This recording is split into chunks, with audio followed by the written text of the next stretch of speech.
Todo para la gloria de Dios.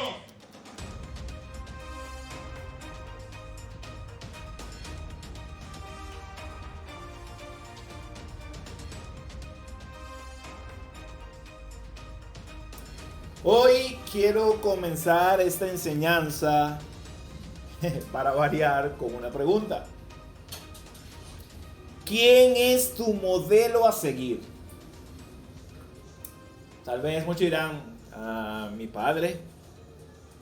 Otros dirán, no, mi jefe, yo quisiera ser como mi jefe. Para otros, son mi esposo o mi esposa, una mujer o un hombre ejemplar. Para los jóvenes, ¿cuál es tu modelo a seguir? ¿Un artista? ¿Un influencer? O para los que tenemos una empresa o algo de un empresario. Pero como aquí todos son cristianos, tal vez yo digo, ¿cuál es su modelo a seguir? Todos van a decir Cristo. Y bueno, y gloria a Dios. Pero te hago otra pregunta, si tu modelo a seguir es Cristo, entonces vives como Él, ¿no? Porque si quieres ser como Él, estás viviendo como Él, ¿o no? Bueno, déjame decirte algunas cosas que dice la palabra de Dios de cómo vivir como Cristo. Mateo 11:29 dice que nos pongamos el yugo del Señor y que obedezcamos sus mandamientos. Dice que debemos seguir sus enseñanzas, aprender de Él y debemos ser humildes y tiernos de corazón. ¿Usted lo es? Juan 13:34 dice que debemos obedecer al nuevo mandamiento. ¿Cuál era el nuevo mandamiento? Ámense los unos a los otros tal como yo les he amado. Ustedes deben amarse los unos a los otros. Ese es el mandamiento que nos dio el Señor Jesucristo. Es que mi modelo a seguir es Cristo y tú amas a los demás como Cristo te ama a ti. Juan 15:10 dice, debo obedecer los mandamientos del Señor para que pueda yo permanecer en su amor. ¿Eres obediente? ¿Eres obediente? Jesús dijo, así como yo obedezco los mandamientos de mi Padre y permanezco en su amor, ustedes deben. Y ahí todos me taparon la cara ya como que, ay papá. Efesios 5:1 dice que debemos imitar a Dios en todo lo que hagamos. Y debemos llevar una vida llena de amor, siguiendo el ejemplo de Cristo. Y termino con 1 de Juan 2:6. Si dices que imitas a Cristo, entonces tú debes vivir como Él vivió. Ahora te lo vuelvo a preguntar. ¿Quién es tu modelo a seguir? Hoy en día vemos a la iglesia trayendo el mundo a ella, imitando al mundo, sus conductas, sus cosas, sus locuras. Ahora las iglesias la vemos toda llena de humo, luces como si fuera una discoteca, solo que varía es la música cristiana y cristiana. Vemos eventos grandes, estadios llenos, donde hay mucha gente bailando, mucha gente haciendo coreografía, donde vienen muchas bandas y aquellos temas musicales, pero hay una ausencia grande de la palabra de Dios. O toman porciones de la palabra para estimular a ese público que está allí. ¿Sabe qué es triste? Cuando usted invita a una persona que no cree a un evento de esto y la persona sale diciendo, wow, esto está al nivel del grupo tal. O me sentí tan agradado porque es que me sentí normal en uno de los eventos que yo voy. Qué tristeza y qué pena debería darle a la iglesia de estas cosas. Cuando esa persona debería salir quebrantada. Mira, wow, yo nunca había visto el cristianismo así. A mí nunca me han hablado de Cristo de esta manera. Es verdad, yo tengo que arrepentirme. Nadie sale de ahí, de esos eventos. Esos eventos salen gritando y brincando. La iglesia está entretenida, mis hermanos. Estamos perdiendo el tiempo. Y el mensaje que hoy vamos a estudiar del apóstol Pedro está en la primera carta, en el capítulo 4, y vamos a estudiar del versículo 1 al versículo 11. Entonces comencemos con primera de Pedro 4, 1 y 2. Por tanto, ya que Cristo sufrió en el cuerpo, asuman también ustedes la misma actitud, porque el que ha sufrido en el cuerpo ha roto con el pecado, para vivir el resto de su vida terrenal no satisfaciendo sus pasiones humanas sino cumpliendo la voluntad de Dios. Y para entrar un poquito en el contexto, ¿usted recuerda lo que estaba pasando en el momento cuando Pedro escribió la carta? En ese momento comenzó la persecución del emperador Nerón a los cristianos, ¿recuerda? Los cristianos fueron torturados y fueron asesinados por su fe y eran considerados traidores, eran considerados ateos porque creían en un solo Dios. Y Pedro está motivando al pueblo del Señor a que sigan el ejemplo de Cristo, a que sigamos el ejemplo de Cristo. ¿Acaso tu sufrimiento es más fuerte que el de Cristo? ¿Acaso lo que tú estás sufriendo es más fuerte que lo que pasó a nuestro Señor Jesucristo? Pedro, versículos anteriores, nos enseñó que debemos pasar por pruebas como el oro, ¿recuerda? Para poder ser purificados. Señor, ¿por qué me pasa eso a mí? ¿Por qué paso por esa situación? ¿Por qué me pasó tal cosa? ¿Por qué me pasó aquello? Porque Dios te está purificando. ¿O que cree que Dios nos va a aceptar así como somos? Vamos a decir, ay, sí, porque dicen que Dios me acepta como... Eso es mentira. Dios no te acepta como tú eres. Dios te acepta a pesar de lo que tú eres. Porque Dios te va a transformar a la imagen del varón perfecto que es Cristo Jesús. Por eso las pruebas en nuestras vidas son de bendición. Si usted no recuerda lo que hablamos de las pruebas, bueno, vaya a prédicas anteriores en el canal y véalas. Porque si Dios te está haciendo pasar por una prueba que te está incomodando, que te está fastidiando, que te tiene la vida hecho cuadrito, dile, Señor, purifícame, límpiame, transfórmame. Heme aquí. Y teniendo en cuenta esto, recordemos el sufrimiento de Cristo. Hebreos 4:15 nos dice que Jesús enfrentó todas y cada una de las pruebas que enfrentamos nosotros. Y sin embargo, Él nunca pecó. Él fue traspasado por nuestras rebeliones, fue aplastado por nuestros pecados, fue golpeado, fue azotado. El Señor puso sobre Él el pecado de todos nosotros. Fue oprimido y tratado con crueldad, condenado injustamente, lo hirieron de muerte, fue enterrado como un criminal, fue aplastado y le causaron mucho dolor. Vivió momentos de angustia y cargó con los pecados de muchos e intercedió por nosotros los transgresores de la ley de Dios. Ese es el sufrimiento de Cristo. Ahora compara el sufrimiento de Cristo con el tuyo. ¿Acaso tu sufrimiento es, ay Señor, estamos ahí parejo? ¿Sí? Mi sufrimiento es como el tuyo, Señor, ahí va. No, tu sufrimiento es nada al lado del sufrimiento de Cristo. Sí que me duele, o sí que me molesta. Es que sí, yo lo sé. Pero el Señor pasó más por ti y lo hizo. Y Pedro hoy nos dice, hermana Neiva, asuma también usted la misma actitud de Cristo. Hermana María, asuma usted la misma actitud de Cristo. Hermano Jesús, asuma usted la misma actitud de Cristo. ¿Cuál fue la actitud de Cristo? Filipenses 2:8 nos dice que Él fue humilde. Jesús, siendo Dios, se humilló a sí mismo. ¿Cuál fue la actitud de Cristo? Hebreos 5:8. Fue obediente. Se hizo perfecto obedeciendo completamente la voluntad del Padre. ¿Cuál fue la actitud de Cristo? 1 Pedro 2:23, que la vimos no hace mucho. Fue manso y paciente. No amenazó ni cometió pecado alguno. Confió en aquel que juzga justamente. ¿Cuál fue la actitud de Cristo? Estaba lleno de amor, Romanos 5:8. Mientras éramos aún pecadores, Cristo murió por nosotros manifestando su amor grandemente. ¿Cuál fue la actitud de Cristo? Hebreos 12:2. Estaba lleno de gozo en medio del sufrimiento. Por el gozo puesto delante, soportó la cruz, menospreciando la vergüenza. ¿Cuál fue la actitud de Cristo? Lucas 23:34.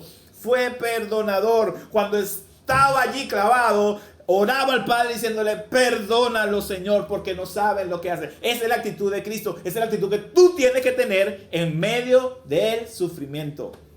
Jesús, a pesar de que enfrentó todas estas cosas y cada una de las pruebas que enfrentamos nosotros, Él no se dejó dominar por el pecado. Él no pecó. Vivió su vida terrenal no satisfaciendo sus pasiones humanas, sino cumpliendo la voluntad de Dios. Esta debería ser nuestra actitud de vida, exactamente como la de Cristo. El pecado en ti, mi hermano, tiene que morir. Tiene que morir. Romanos 6:2 dice, el que ha muerto al pecado, ¿cómo vivirá aún en él? Romanos 6:11 dice, ustedes considérense muertos al pecado, pero vivos para Dios en Cristo Jesús. Primera de Pedro 2:24 dice, Él llevó al madero nuestros pecados para que muramos al pecado y vivamos para la justicia. Gálatas 5:24, los que son de Cristo crucifican la carne con sus pasiones y deseos. Gálatas 2:20, ya no vivo yo, mas vive Cristo en mí, y lo que ahora vivo en la carne, lo vivo en la fe del Hijo de Dios. Tienes que morir al pecado. Ay, hermano Javier, pastor, ¿cómo yo sé que he muerto al pecado? Bueno, cuando tú comienzas a aborrecer lo que Dios aborrece. Y cuando tú comienzas a amar lo que Dios ama. Cuando ya no quieres hacer los pecados que cometías antes. Si antes robabas, ahora cuando vas, la carne te lleva y quieres robar, tú sientes un desprecio por eso. Cuando antes estabas fornicando, ya sientes rechazo por eso. Cuando antes eras un adúltero, entonces ya tú ya no quieres hacer eso. Porque el pecado está muriendo en ti. Cuando entiendes el amor de Dios, ya tú empiezas a renunciar a tu pecado. Cuando tú ves quién es Dios y quién eres tú empiezas a renunciar a tu pecado. Cuando tú ves lo que Jesús hizo en la cruz por ti y por mí, ya tú empiezas a renunciar a tu pecado. Tenemos que tener la misma actitud de Cristo en medio del sufrimiento, mis hermanos. Y vivir el resto de nuestra vida. Escúchame, vive tu vida dejando las pasiones humanas a un lado y cumpliendo la voluntad de Dios para ti. No te aferres a las cosas de este mundo. Aférrate a Cristo Jesús. Aférrate a la salvación. Aférrate a esa herencia que nos decía Pedro al principio, que está allá en los cielos esperando. Dile, Señor, aquí estoy. Tengo que sufrir, que sufra, porque sé que me estás transformando a la imagen de Cristo Jesús. Ahora vamos a 1 de Pedro capítulo 4, versículos del 3 al 5.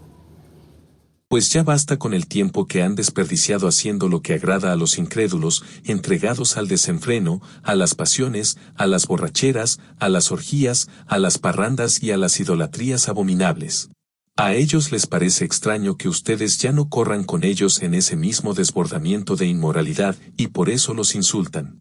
Pero ellos tendrán que rendirle cuentas a aquel que está preparado para juzgar a los vivos y a los muertos.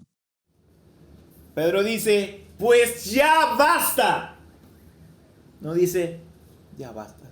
No dice, ya basta con el tiempo que han desperdiciado haciendo lo que agrada a los incrédulos. Mi hermano, ¿acaso ya no has desperdiciado mucho tiempo de tu vida lejos de Dios? Vivimos en un mundo lleno de peligros. ¿Sabe cómo se llama el peligro? Entretenimiento. Seguimos entretenidos con las redes sociales. Voy a Facebook, voy a Instagram, voy a TikTok, y perdemos mucho tiempo allí viendo películas. Ojo, y no estoy diciendo que esté mal ir a las redes, que esté mal ver una película, pero estás invirtiendo mucho tiempo en esto. ¿Cuánto tiempo inviertes tú metido en el celular, viendo estados, mandando mensajes? ¿Cuánto tiempo inviertes tú viendo las noticias a ver qué es lo que pasa en el mundo entero? ¿Cuánto tiempo valioso estás perdiendo? Lo que Pedro dice aquí hoy en día es una realidad. Pedro lo escribió hace unos cuantos años. Pero ¿cómo viven los no creyentes hoy en el 2023? Bajo inmoralidad, pasiones sexuales, parrandas, borracheras, fiestas desenfrenadas y abominables adoración a ídolos. O sea que en aquel tiempo, cuando Pedro hacían lo mismo que hacen en nuestro tiempo. Porque cuando usted lee esto y dice, sí, eso es lo que pasa aquí todos los fines de semana. La gente con su inmoralidad, con pasiones sexuales, con sus parrandas, borracheras, sus fiestas desenfrenadas. Personas idólatras. Personas que ponen todo por encima de Dios. Mucha gente se cree en sus propios dioses. Primero yo, segundo yo, tercero yo, cuarto yo, quinto yo y después los demás. Pero cuando tú empiezas a tener la actitud de Cristo, recuerda lo que le dije ahorita, la actitud de Cristo, entonces ya empiezan a señalarte. Ay, Eduardo, ahora sí, Eduardo el santo ahora. Ay, sí, el santo. Ay, gente, que vas a venir a hablar, tú eres más malo que el diablo. Ahora te creas, vas a la iglesia, es el santico ahora, y es más malo que el diablo. Porque este mundo se está levantando en contra de lo que es de Dios. No te engañes que el mundo es amigo, no. Si tú eres amigo de Dios, eres enemigo del mundo. Y si eres amigo del mundo, eres enemigo de Dios. Pero te voy a decir algo, mi hermano. Mientras ellos te señalan, mientras ellos te insultan, y siempre van a estar intentando desviarte del camino, y siempre están tramando algo en contra de ti, mira lo que dice el versículo 5. Ve al versículo 5. Pero ellos tendrán que rendirle cuentas a aquel que está preparado para juzgar a los vivos y a los muertos. Mientras tú estás ahí calándote todo eso, Dios está observando. Y cada uno de ellos va a tener que rendir cuenta. ¿Se acuerdan cuando ustedes le dijeron a Eduardo que se creía un santo? ¿Se acuerdan cuando ustedes le dijeron a gente que era más malo que el diablo? ¿Recuerda cuando ustedes le hicieron tal cosa a la hermana María? Le hicieron tal cosa a la hermana Stephanie. Cada uno de nosotros va a rendir cuenta de nuestros actos. Vea lo que dice Romanos 2, versículos 6 al 11. Y usted lee hasta el 11, yo le leo solo el 6. Porque Dios pagará a cada uno según lo que merezcan sus obras. Y Apocalipsis 20:12 nos dice que ningún pecado quedará sin castigo. Y tenga cuidado, mi hermano. ¿Sabe por qué? Porque a veces nosotros andamos por allí y no, yo como soy cristiano, bueno, yo estoy bien, chévere, pero ando señalando y ando hablando y ando haciendo cosas en contra de mi hermano. Por eso en la primera carta de Corintios, en el capítulo 10, versículo 12, dice: por tanto, si alguien piensa que está firme, que tenga cuidado de no caer. Porque tal vez tú y yo podemos caer en el error de generar un comentario en contra de un hermano. No, yo no estoy juzgando, yo simplemente estoy haciéndole un comentario no estás señalándolo. O de repente le dices un mensaje hiriente, o de repente haces algo en contra de esa persona. Así que, si crees que estás firme, ten cuidado de no caer. Y muchos es camino al infierno, porque no están actuando como Cristo. ¿Cómo yo sé que una persona está en la fe? Por sus frutos. El Señor dijo: por sus frutos los conocerán. Vamos a primera de Pedro, capítulo 4, versículo 6. Por esto se predicó el mensaje de las buenas noticias también a los muertos, para que, a pesar de haber sido juzgados según criterios humanos en lo que atañe al cuerpo, vivan conforme a Dios en lo que atañe al espíritu.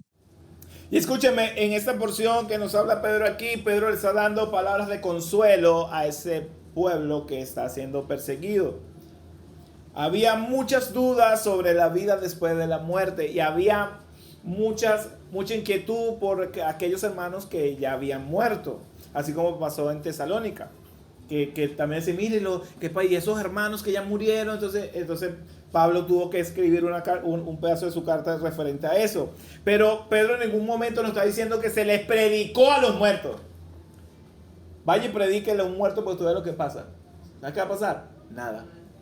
Por eso esta versión me gusta, porque dice: se les predicó aún a los muertos. ¿Qué quiere decir esto? Se les predicó aún a los que ya murieron. O sea, los que ya están muertos en algún momento, antes de que ellos murieran, ellos escucharon el mensaje.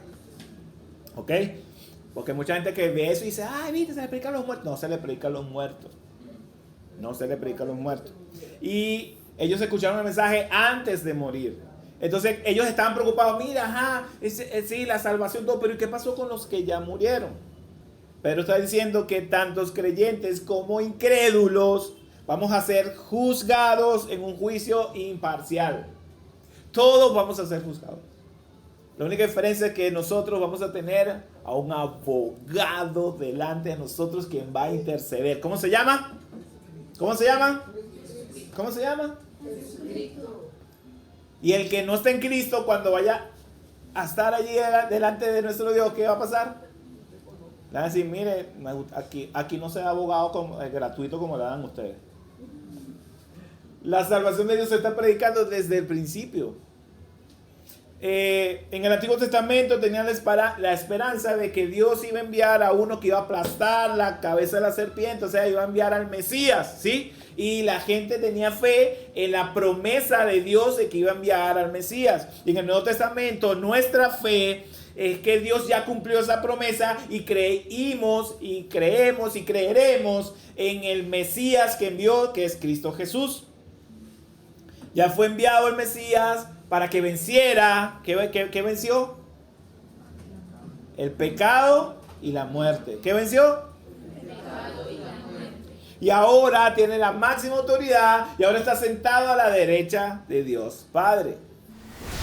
Vamos a 1 de Pedro 4, versículo 7. Ya se acerca el fin de todas las cosas. Así que, para orar bien, manténganse sobrios y con la mente despejada.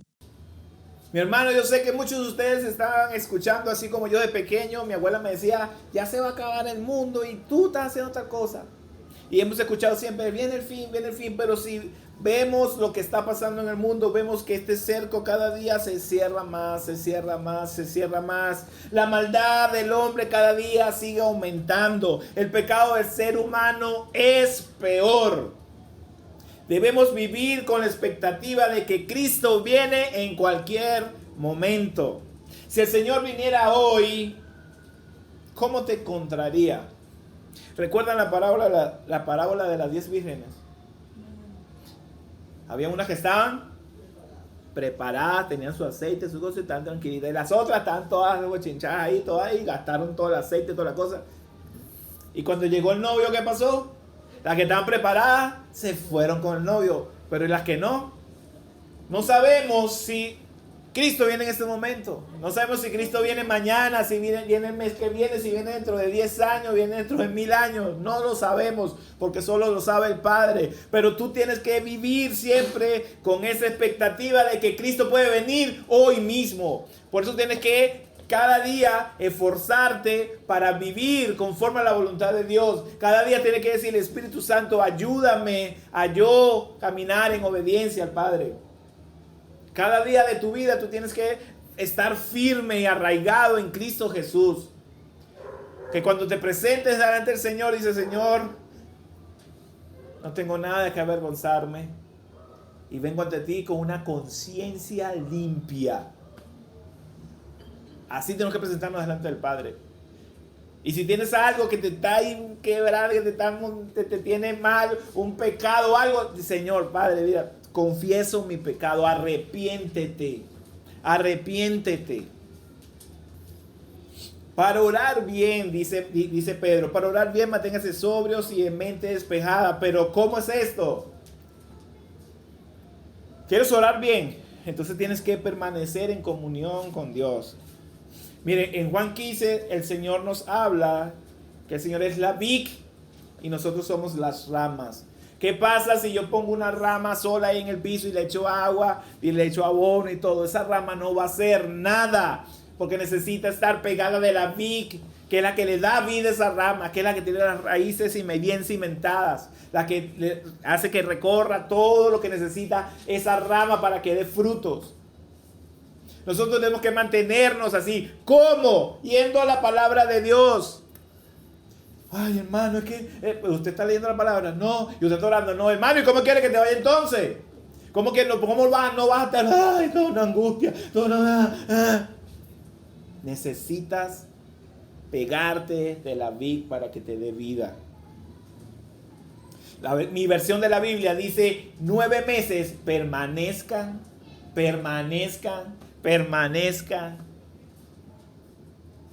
Debes mantenerte pegado a Cristo, no te muevas de allí, no te distraigas, enfócate en Cristo.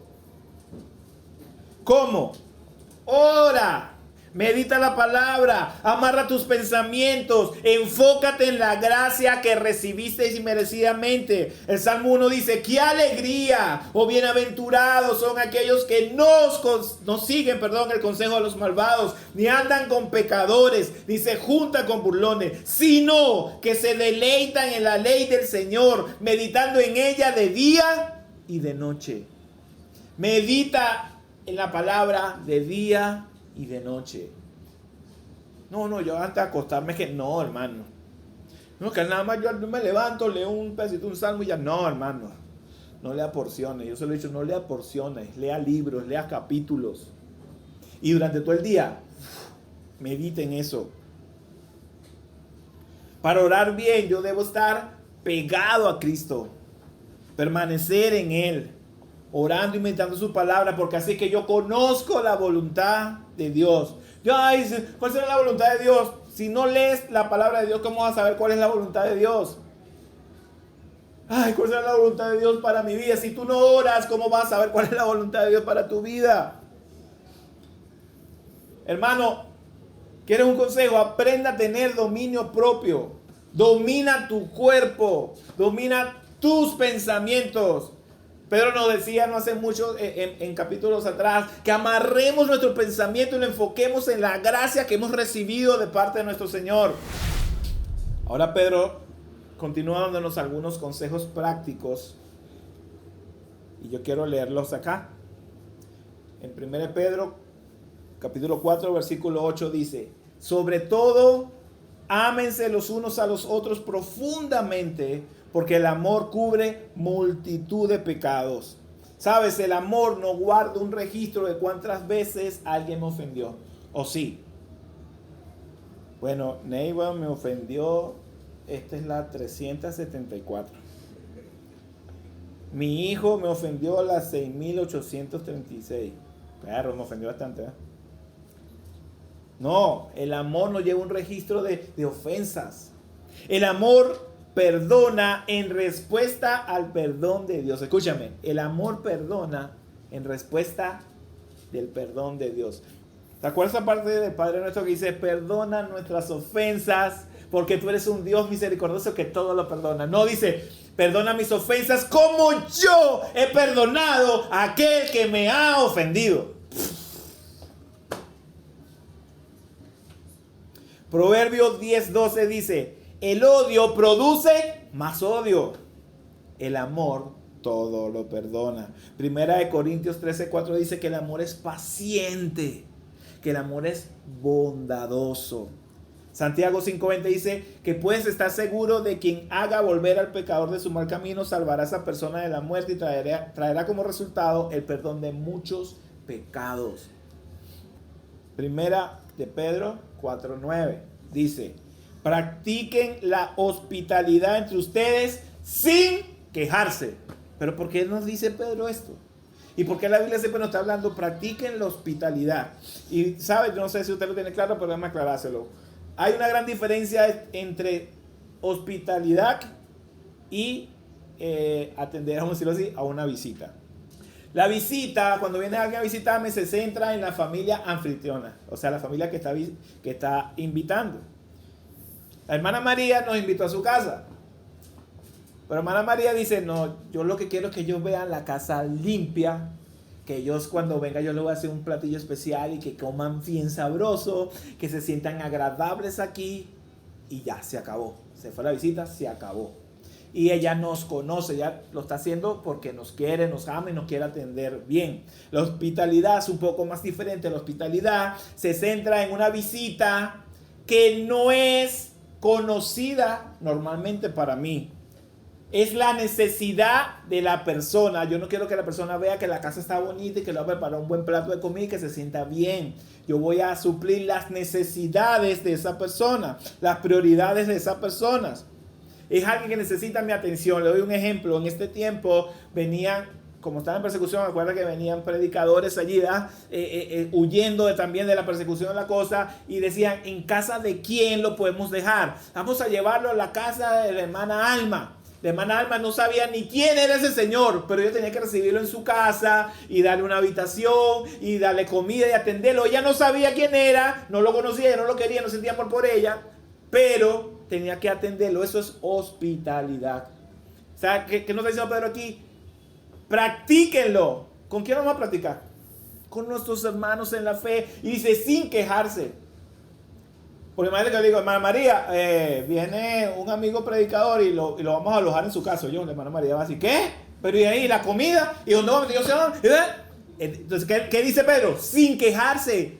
Porque muchos han alojado en su casa ángeles y no lo supieron. Lo dice la palabra. Por eso dice, practiquen la hospitalidad sin quejarse.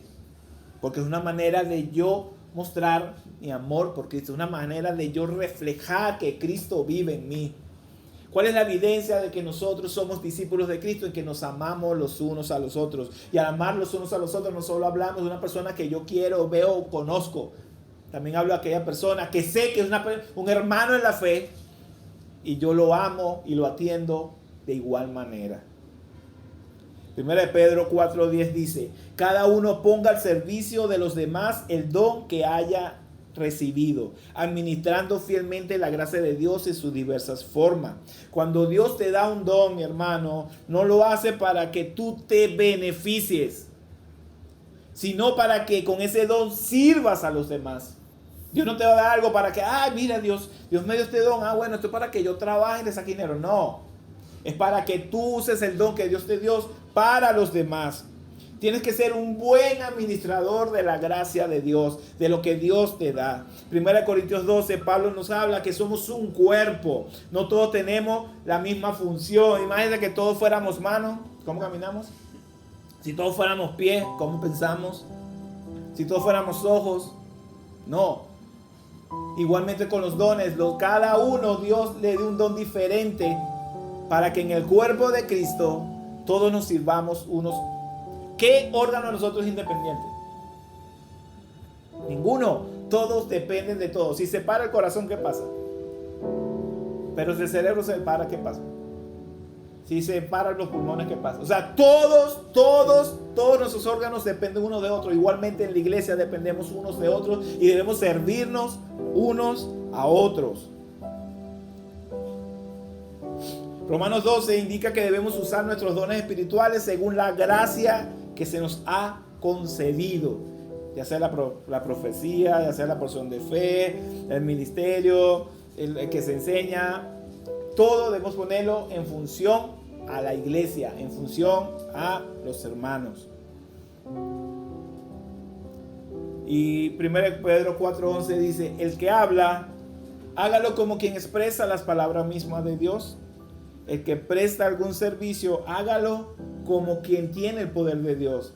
Así Dios será en todo alabado por medio de Jesucristo, a quien sea la gloria y el poder por los siglos de los siglos. Amén. Entonces, en otras palabras, hagamos todo para la gloria de Dios.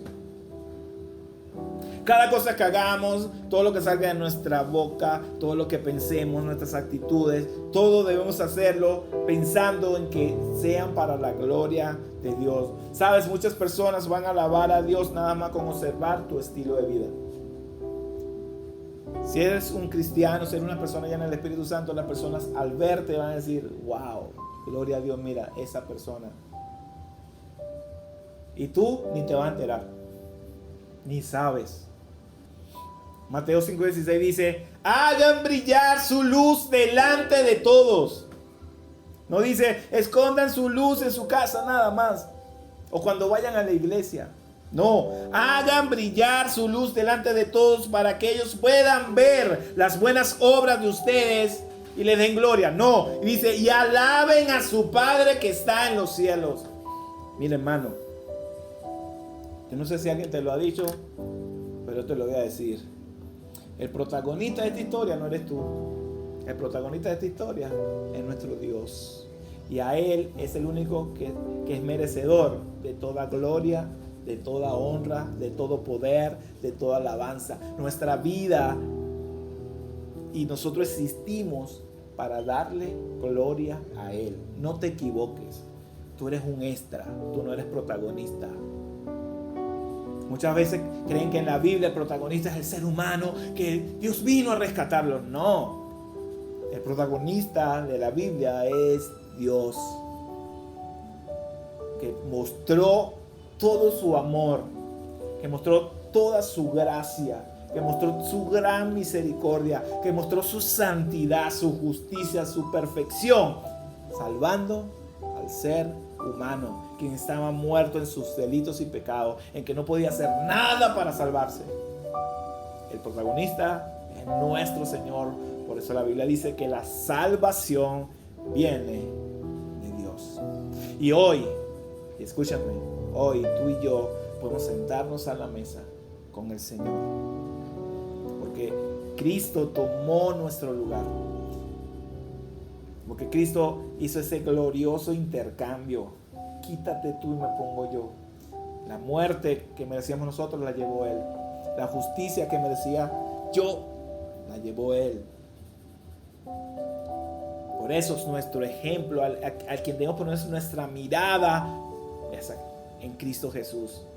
Si tú estás queriendo imitar a otra persona, no.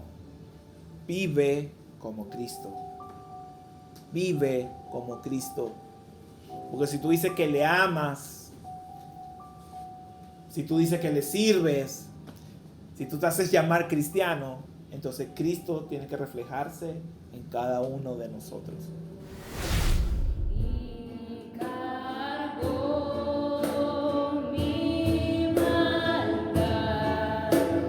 So